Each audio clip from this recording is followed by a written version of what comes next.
pulled yourself out of your body and out of your world and look down and watch yourself third person and be like, interesting, I do that a lot. Interesting, I have this habit. Oh, interesting. Like you start to see things about how your life is constructed, the relationships that you have, the communication style that you have, and you might not like it. And that's okay. Like whatever's standing out to you, that's okay. To witness it as that allows you to actually make some change. If you're staying in the fucking grind 9 to 5, Monday through Friday, and then get shit faced on the weekends, you're never going to see it.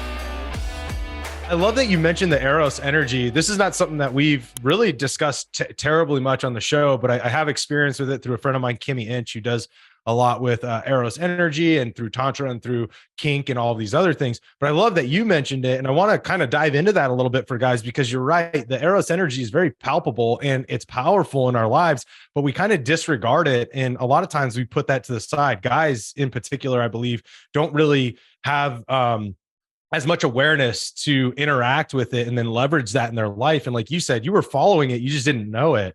And so I wanted to kind of elaborate a little bit with you on that. Like, what does that look like for what you see in the everyday guy that you have brought out to some of the sacred hunts? Or what does that look like in the men that you're working with today, in how they can start to recognize it and then potentially leverage that in their life? It's a great question. And it really is, it's the thing that if you say yes to, it only leads to good places, and it only leads to more good places. And it's the door that opens up more doors and more doors and more doors. So with that, there is a difference between, non-Eros desire, like I want to fucking eat this bad food right now. That might be candida or parasites telling my brain, eat this shit food, right? That's not a genuine desire. But if there's a strong calling to do something, to scratch an itch that I haven't met before or haven't met in a long time, I got to listen to that.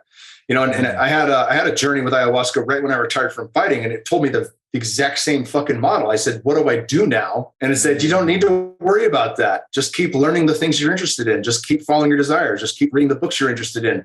All that other shit's going to work itself out. And it totally fucking did. Like it literally did. A year to the day later, Rogan hit me up to go on his podcast. And I was like, oh, cool.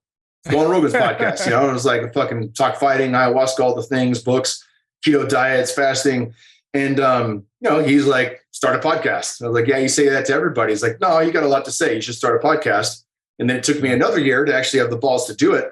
But when I've said yes to that, like that's led to more doors being open. So one of the things with desire is that it's literally just getting really clear with yourself. If you're able to listen to what's calling to you, like what is the thing that turns you on?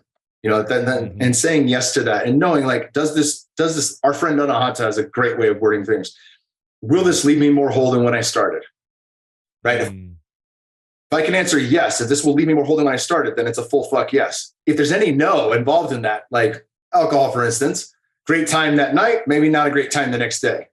That's my rule of thumb on good drugs and bad drugs right now. Is if I feel great the next day, it's a good drug. If I feel like shit the next day, it's not a good drug. It's a bad drug. Oh yeah. And that's the case for, you can look at that, apply that model to fucking anything really. But for the desire factor, really getting clear on that, like what is the thing that I'm desiring to do? And if I say yes to this, am I going to feel good the next day? Is it something that's going to be self-fulfilling as I continue to dive deeper and deeper into it? And most people don't do that. They don't live that way. They live in the should category. They live in the category of I need to do this for X, Y, and Z. And everyone I know has told me the X, Y, and Z. And I know that X, Y, and Z well. So I'm going to hold that. And it's not something they actually want to do. It's a job they don't like. Paul Chek actually does a great job of this. He explains the prostitute archetype. So in Caroline Mace's work, we have four sacred archetypes that are universal: the child, the prostitute, the saboteur, and the victim. Then we have 8 other archetypes that we call in this go around, or any go around we show up here. So 8 are kind of floating, 4 are universal. And these 4 survival archetypes, the child could be a number of different, nature child, divine child, wounded healer, those kind of things. Then you've got your prostitute and the victim and saboteur. How the prostitute works, all of these, it sounds like victim, that's shitty, and saboteur, that's shitty. All these have a light side and a dark side. So the light side of the victim will show you this is how you end up losing the situation and not doing well, right? This is where you embrace the victim. And that's the light side. It's going to show you how the thing fucking pans out incorrectly ahead of time, so you're not the victim. The light side and the shadow side. With the prostitute, if you utilize the prostitute archetype correctly, I worked at a strip club the entire time I was fighting, bouncing, bartending, managing. I worked there 2 days a week. I didn't make any money when I was in the UFC. I fucking was broke in the UFC. Yeah. I just finally paid off the IRS from my fucking career in the UFC. just fucking this motherfucking year, dude. Just fucking paid him off because I had made congratulations. Thank you. I'm fucking got that shit on the board up top there. That's huge, dude. That's huge. I had totally forgotten on one year a $40,000 bonus from Fight of the Night and didn't pay taxes on that, and then got fucking hit hard because they don't forget things. So that's been paid back effectively. But so prostitute archetype, and at the strip club, there were girls that would go there that would dance as long as they could dance. Then when they were too old to dance, they'd become bartenders. Then when they were too old to become bartenders, they'd come into a management position. And the entire time, just taking the money in, it's easy money, spending it as it comes in, everything that comes in. There's no thought of the future. I'm going to milk this and ride this train as long as I can. Prostitute archetype, incorrectly. Prostitute archetype, correctly. There was a series of women that danced, didn't want to dance, but needed the money, got behind the bar, bartended, put themselves through fucking school, through nursing school at Cal Berkeley, right? I watched this happen with 3 different fucking women who became nurses, right? Registered nurses. And I was like, that's the fucking prostitute archetype used correctly, right? I got to witness this in my own life. And the way Paul Chek explains that is you can have something you're doing that you're not enjoying as long as there's a means to an end. If it's providing a means to an end, like, hey, I'm going to suffer right now and stockpile. I'll take this money coming in because it's easy. And I'm going to actually devote a lot of my resources towards building this thing that's going to allow me to do what I want to do every day. Now you're using the prostitute archetype correctly. A lot of us don't even have the awareness about that archetype, what it fucking means and where we're at on that scale, right? Like we don't realize like when we're actually just happy with the money we have and drowning ourselves on the weekends, like fucking most people, right? Yeah. There's I've got nothing against sports, but there was a point in my life, through plant medicines where I was like, football's dope, but I don't feel a draw to watch every Sunday, and I don't feel a draw to play Madden football on PlayStation 3 or 4, and I remember buying a fucking one of the PlayStations and I bought Madden with it and I never opened it. And I was like, interesting. Like I used to have, my whole life was video games, Yeah. And so like, there was just a time where that's not how I wanted to spend my time anymore. So I think if you get really clear on where you're at, where you're going, and then the best means of getting there, a lot of that is as simple as following your desire, if you don't know.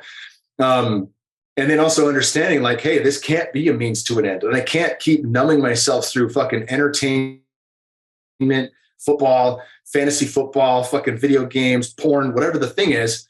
I can't stay in that. That's not going to be fulfilling. It's one of the reasons why I've got a lot of homies back home. They're great guys. I can connect to them on many levels. They're all funny as shit. And they're all doing the same fucking thing. Year after year, who's in the fantasy league? Who's playing golf this weekend? And it's like, it's like y'all can't see it because you're in it.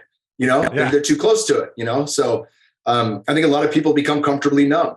So really, when you have something that allows you to step back, Eckhart Tolle talks about this observer model of consciousness where you pull yourself back a layer and you're no longer your thoughts. You're the witness to the thing happening to you, right? When you can come into an observer from deep meditation, through breath work, through a float tank, or from psychedelics in the correct set and setting, that allows you to kind of take an observer's look at everything happening in your world. Like if you pulled yourself out of your body and out of your world and looked down and watched yourself third person, be like, interesting. I do that a lot.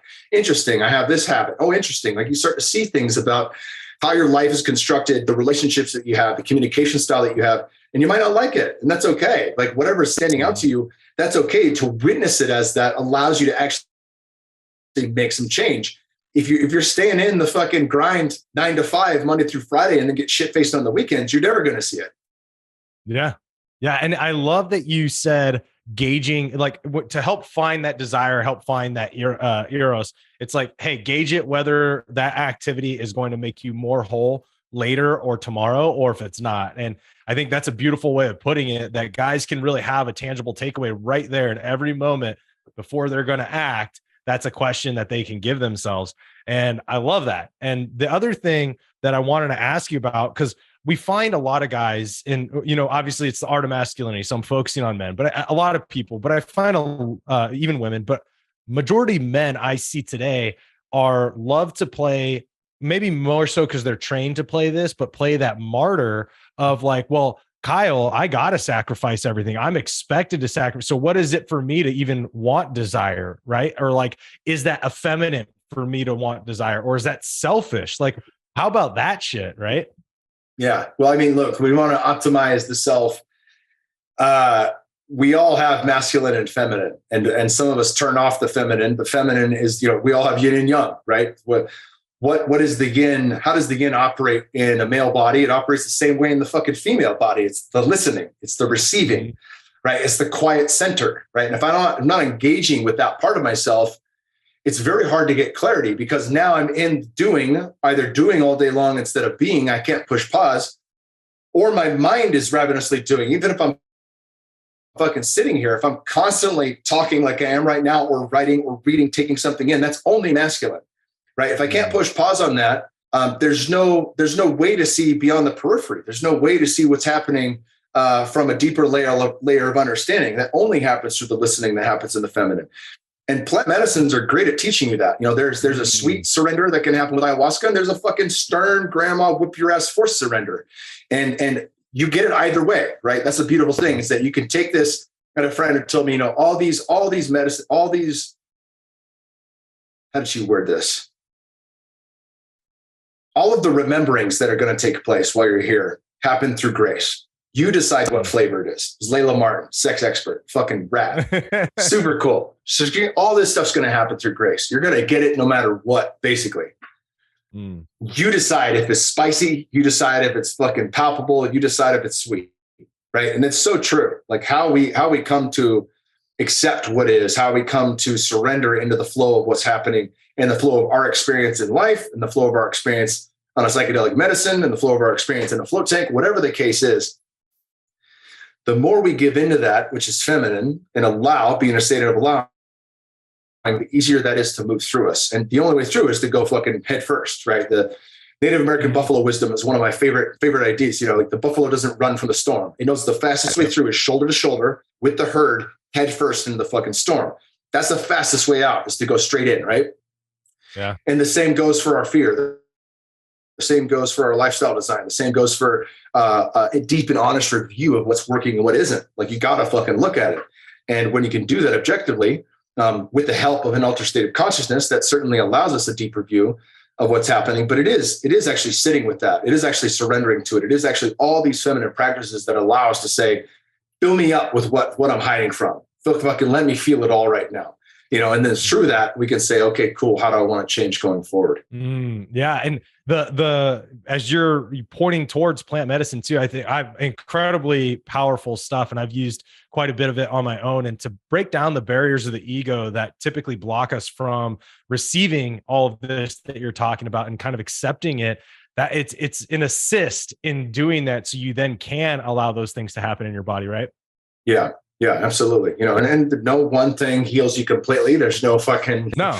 I went to Tara for a week, and I'm perfect now. Like, there's no person I know that can say that. I'm a shaman, actually. I do see that, unfortunately, but a lot more than I need to see. But yeah, like the people who keep their head on straight know that you're just peeling layers of the onion. And it's little by little. Right? And as the medicine, it has its own intelligence, which is hard for scientific Americans to wrap their heads around. Scientism, people in that field. When we can come to terms with that it actually does have its own intelligence, and that intelligence is working with our intelligence to know the exact moment at which we can go through something, the exact moment at which we're ready to take a look at some things that we maybe don't want to look at. We can be in a state of receptivity for that as well, and that can accelerate the process. But point being, it's always, there's always shit to work on, right? And what makes me a better person is saying yes to the things that need to be worked on. It's saying it's actually not avoiding it or looking away from it, right? King Arthur, fucking great fucking movie with the one Guy Ritchie did. The difference between a king and a non-king is the king doesn't look away, right? That's fucking it, dude. The mage says that. The king doesn't look away. And it's so fucking true, right? That's a big part of, as we embrace our own king, warrior, magician, lover, when we step into the fullness of being a man, you don't look away. And that doesn't mean you fight the thing you see. It might mean just fucking allowing the thing, which is a feminine aspect the man must fucking embody if you want to be a full man. Oh, dude, that's such a mic drop moment right there. I fucking loved that last spiel, man. Guys are going to, I think that one's going to hit. That's going to be a right hook from Kyle Kingsbury right there for most dudes. Hearing that and realizing that coming from a guy like yourself saying that is powerful, because I think that most guys think if you stare it down, you're supposed to engage it, but you're like, no, bro, sometimes you just got to let it happen, man. And that's kind of the power in that. That's beautiful, bro.